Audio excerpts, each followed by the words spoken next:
The Joint Admissions and Matriculation Board, JAMB, has set 140 and above as cutoff mark for the 2022-2023 admissions into universities across the country. JAMB Registrar Prof. Is-haq Oloyede disclosed this morning, or rather during a presentation at the 2023 policy meeting on admissions to Tertiary Institutions and Awards on Saturday in Abuja. The board also pegged the minimum cutoff marks for polytechnics at 100, while that of colleges of education was fixed as 100 also. Oloyede also explained that the approved scores are the minimum to be scored by a candidate as a prerequisite for admission. We're joined this morning by Bright Kemaswode. He's an alumni and parents engagement lead, Africa Leadership University, to have a discussion on this. Good morning, Bright. Thanks for joining us. Hi, good morning. It's good to be here. Great to have you. Well, mixed reactions concerning this. I'm guessing that there's one or two people who are celebrating, in some parts of Nigeria. But a lot of the people who saw this, were alarmed. And, they said that this is not good, for the future of Nigeria's educational system.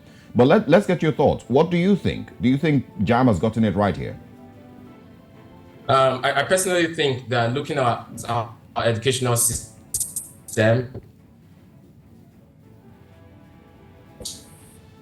and is kind of watered down our educational system, right? Take for instance, the cutoff at the university level is 140. That's super little for someone to get into the university. And let's take a tilt a bit downwards. In the educational space, we now have teachers who are going to come into our educational institutions with a cutoff of 100. And these are individuals who will be training everybody across different professionals. And the question here is, are we sure that we're making the right step? Are we sure that the kids who will be coming out of school in the next 4 years, in the next 6 years, depending on the course that they've chosen to study, will get what it takes, right? Another thing to look at in this conversation is the fact that there's no room for competition anymore. Students will no longer need to study. Personally, I could walk up into a JAMB exam center without studying and get a 140. So I don't see any reason why, as a student, if I was a student in secondary school, I would want to study, right? It's quite a painful thing for me as an educator, seeing this happening. I mean, the JAMB registrar might have its reasons, but I think that having it at 200 is a great way to get started and not bringing it down to 140. All right, so let's go back to the time when it was 200, which was the time a number of us were in university, I would imagine. And look at the quality of the leaders, the quality of graduates that we have churned out. So let's give an analysis of what we have as is before we go into what is about to be implemented. Would you say that we've done satisfactorily in terms of the quality of graduates that we've churned out with the 200 cutoff? Looking at quality, right? I think that we've actually graduated more quality individuals when we had a cutoff of 200. I mean, you did literally ask that our time, and that's what it is, right? We do study hard to ensure that we get into that space, to make the necessary changes, right? To make sure that we get the right scores and get into the institution of our dreams, and as well as studying the course that we all would love to study. If you look at the quality of doctors that we had, right, when the cutoff was 200, if you look at the quality of educators, if you look at the quality of engineers compared to now, the difference is clear. And this is the more reason why we see youths come up with skits to say that education is a scam, when education in real sense isn't a scam.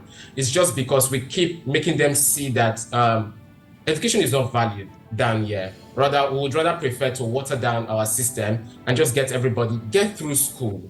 I did have a situation where I was working in an hospital, and a graduate, I won't name the institution here, a graduate of physiology, which is a basic medical course, right, could not even turn on a stethoscope.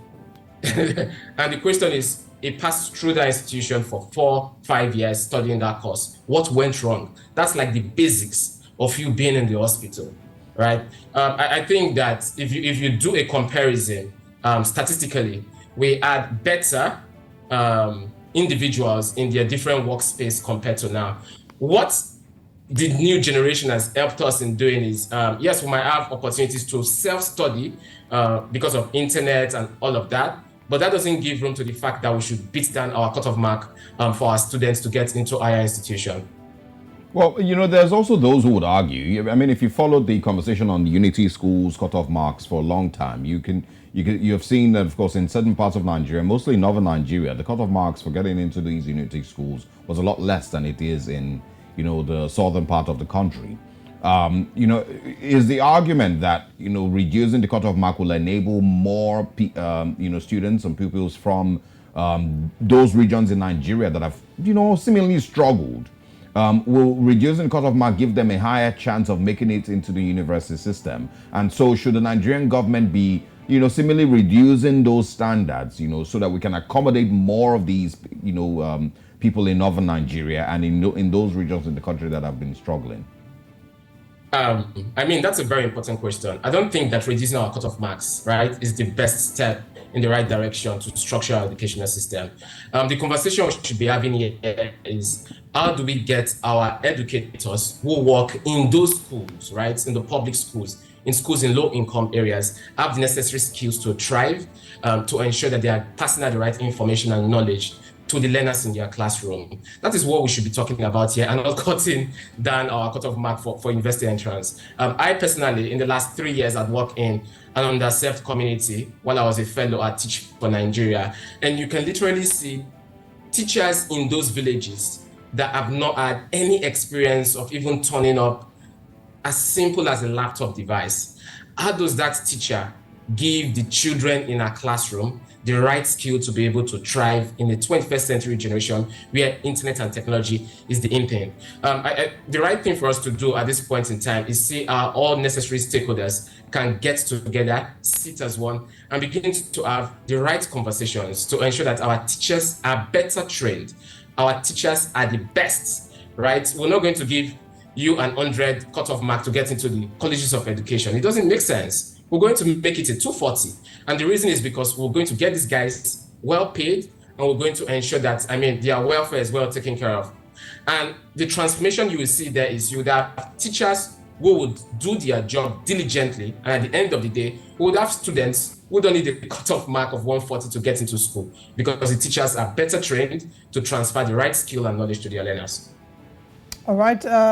I'd like us to, as we wrap up this conversation, do some sort of an analysis of what we have, where government can step in. You've volunteered for Teach for Nigeria. You're doing a lot of work in the education space. So the lapses and the gaps, where are these lapses and how can they be filled?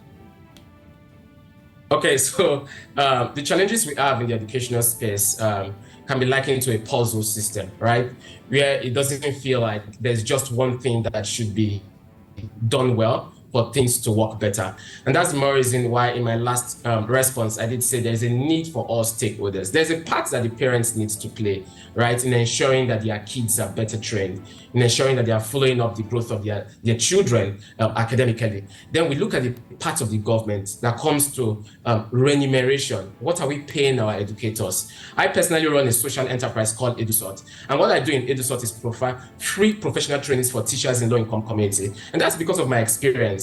If I was a teacher that was receiving 40,000, the truth is, I would rather want to use the 40,000 to survive in our current economic situation than get the training because of the learners in my classroom, right? So we need to look at what we are paying our educators, right? We need to look at the quality of life that these individuals are having. And then when we move from that area, we'll move over to the point of professional development. These guys need they need to understand what is currently happening in the ecosystem in the educational space. They need to understand what is new. They need to understand why things are turning out this way. And so there's a lot of things for us to do here. I've talked about remuneration, I've talked about professional training. Then let's look at how we can also see how we are discussing the kind of courses we do in our higher institution.